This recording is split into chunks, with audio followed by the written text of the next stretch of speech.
a lot of men in Freemasonry get jaded and upset and disappointed with the craft, and they lose their zeal for the work because they have mistaken the oath that they have taken as a legal contract.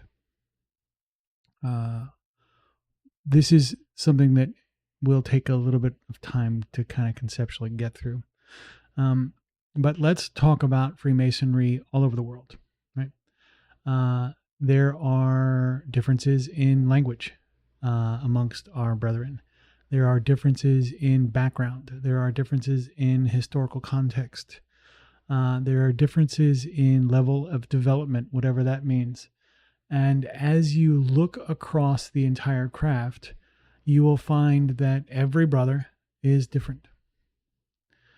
Even if the ritual was identical globally, and even if the oaths we were taking were all identical, meaning everyone repeated the same words at the same place at the same time in the ritual, you would still never have anyone taking the same oath. You may say to yourself, well, I've taken the same oath as my father or the same oath as my brother in the lodge. But you didn't, because the context you brought to that conversation is different. You took the oath in front of the lodge, but the oath you made was to you and to your interpretation of the divine. This is really important, because one of the things that will happen to you if you're not careful, and ask me how I know, is that you will use the oath you took as a sword and a balance to judge and evaluate the behavior of your brothers in the lodge. This seems like it maybe even be part of the mandate, like to be your brother's keeper and to judge and evaluate and to admonish with kindness and all of that kind of thing.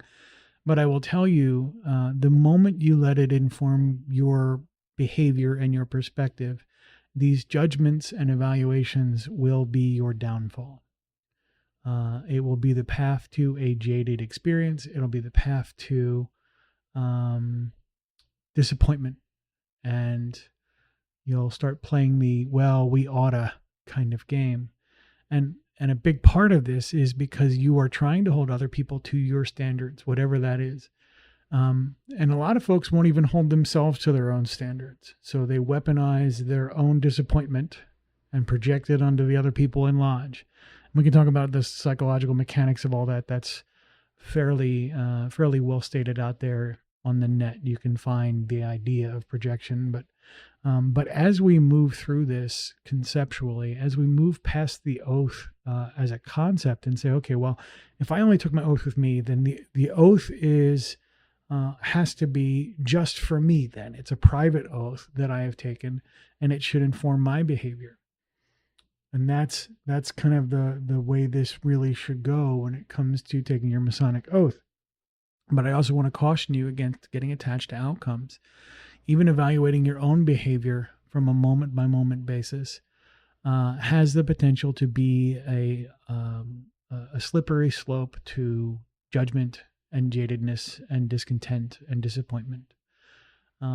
We are, I guess, the underpinning of all of the oaths has to be the commitment to self-improvement as a concept. But beyond that, if you get attached to any of the sort of impact of that or how it expresses itself in the world, you're going to find yourself just using your oath to beat everyone else to death. And it's going to be a nightmare scenario.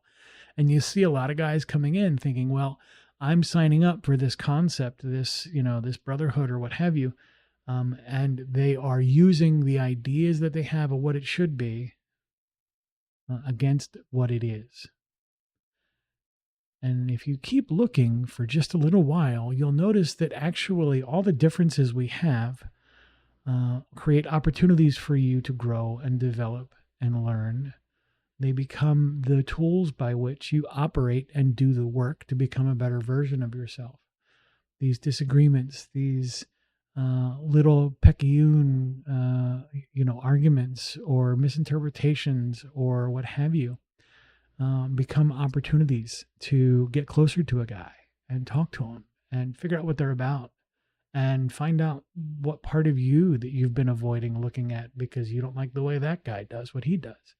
And so we've got some articles about this kind of thing out on our blog at blog.amasonswork.com.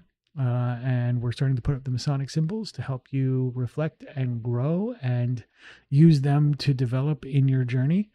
Again, no judgment. I have no idea where you are on your path. I have no idea what baggage you are carrying with you and how heavy that stuff is. But I can tell you, we're all here to help each other out. And if I can do that in any meaningful way for you, please don't hesitate to reach out.